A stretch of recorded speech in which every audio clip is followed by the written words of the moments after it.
भगवान से बातचीत। ये पुस्तक नील डोनाल्ड वॉल्श जी ने लिखी है और आज हम आपके सामने इसका हिंदी रूपांतरण करने जा रहे हैं। आप एक असाधारण अनुभव करने जा रहे हैं। आप ईश्वर से बातचीत करने वाले हैं।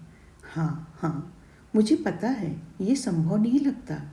आप शायद सोचते होंगे या आपको यही सिखाया गया होगा कि ऐसा हो ही नहीं सकता। ईश्वर से बात तो की जा सकती है, लेकिन ईश्वर बात वापस नहीं करते हैं ना, कम से कम एक रोज़मर्रा की सामान्य बातचीत की तरह तो नहीं। मैं भी यही सोचता था। फिर ये पुस्तक मेरे जीवन में घटित हुई और मैं ये शब्दशः कह रहा हूँ, ये पुस्तक मैंने नहीं लिखी, ये मेरे साथ घटी है। और जब आप इसे पढ़ेंगे तो यह आपके साथ भी घटेगी, क्योंकि हम सभी को वही सत्य मिलता है जिसके लिए हम तैयार होते हैं। मेरा जीवन शायद बहुत आसान होता अगर मैं ये सब अपने तक सीमित रखता, लेकिन ये सब मेरे साथ इसलिए नहीं हुआ था कि मैं इसे छुपा लूँ। और इस पुस्तक के कारण मुझे जो भी असुविधाएं झेलनी पड़ी, जैसे मुझे नास्तिक कहा जाए, धोखेबाज कहा जाए, पाखंडी कहा जाए, क्योंकि मैंने अतीत में ही इन सत्यों को नहीं जिया, ना शायद उससे भी बुरा मुझे कोई महापुरुष भी कह सकता है। इन सब से अब पीछे हटना मेरे लिए संभव नहीं है और ना ही मैं चाहता हूँ। मुझे कई बार अवसर मिला कि मैं इस पूरे अनुभव से पीछे हट जाऊँ, लेकिन मैंने ऐसा नहीं किया। मैंने दुनिया की बातों से ज़्यादा अपने भीतर की आवाज़ पर भरोसा किया। मेरी अंतः प्रेरणा कहती है कि ये पुस्तक कोई कल्पना नहीं, ना किसी निराश आत्मा की कल्पना की उड़ान, ना ही किसी भटके हुए व्यक्ति की आत्मसंतुष्टि। मैंने ये सारे शक खुद पर लगाए। इसीलिए मैंने यह पांडुलिपि कुछ लोगों को पढ़ने को दी। वे भावुक हो गए, वे रोए, वे हंसे और उन्होंने कहा कि उनकी ज़िंदगी बदल गई। वे भीतर तक हिल गए, वे सशक्त महसूस करने लगे। तभी मुझे समझ आया कि ये पुस्तक केवल मेरे लिए नहीं है, यह हर उस व्यक्ति के लिए है जो सच जानना चाहता है, जो जीवन के प्रश्नों को गंभीरता से लेता है, जिसकी आत्मा सत्य की खोज में है, जिसका मन खुला हुआ है, यानी हम सभी के लिए। ये पुस्तक जीवन और प्रेम, उद्देश्य और अस्तित्व, मनुष्य और संबंधों, अच्छे और बुरे, पाप और क्षमा, मोक्ष और पतन, इन सब प्रश्नों का उत्तर देती है। ये सेक्स, शक्ति, धन, बच्चे, विवाह, तलाक, जीवन का उद्देश्य, स्वास्थ्य, मृत्यु के बाद का जीवन, सब कुछ बात करेगी।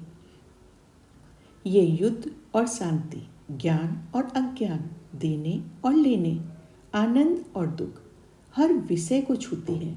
दृश्य और अदृश्य, सत्य और असत्य, सब पर। आप कह सकते हैं कि यह पुस्तक ईश्वर का नवीनतम संदेश है। हालांकि कुछ लोगों को इससे आपत्ति हो सकती है, खास तौर पर उन्हें जो मानते हैं कि ईश्वर ने 2000 साल पहले बोलना बंद कर दिया, या यदि बोलते भी हैं तो केवल संतों, साधुओं या वर्षों से तपस्या करने वालों से। लेकिन सच्चाई ये है कि ईश्वर हर किसी से बात करता है, अच्छों से भी और बुरों से भी, संतों से भी और पापियों से भी, और निश्चित रूप से हम जैसे आम लोगों से भी, आपसे भी। ईश्वर आपके जीवन में कई बार आया है और यह पुस्तक भी उसी का एक रूप है। आपने वह कहावत सुनी होगी, जब शिष्य तैयार होता है तो गुरु प्रकट होता है। ये पुस्तक वही गुरु है। जब ये संवाद मेरे साथ हो रहा था तब मुझे समझ आ गया था कि मैं सीधे ईश्वर से बात कर रहा हूँ, व्यक्तिगत रूप से, स्पष्ट रूप से, और ईश्वर मुझे उतनी ही गहराई से उत्तर दे रहे थे जितनी मेरी समझ थी। इसीलिए इस पुस्तक की भाषा सरल है, कभी कभी सामान्य बोलचाल की भी है, और इससे मेरे जीवन के अनुभवों के संदर्भ भी हैं। अब मैं समझ गया हूँ कि मेरे जीवन में जो कुछ भी आया वह सब ईश्वर से ही आया था और अब वह सब एक साथ जुड़कर मेरे हर प्रश्न का उत्तर बन गया था।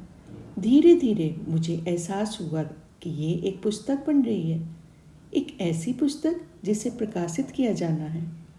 फरवरी 1993 में मुझे स्पष्ट रूप से बताया गया कि 3 पुस्तकें होंगी। पहली पुस्तक व्यक्तिगत जीवन, चुनौतियों और अवसरों पर।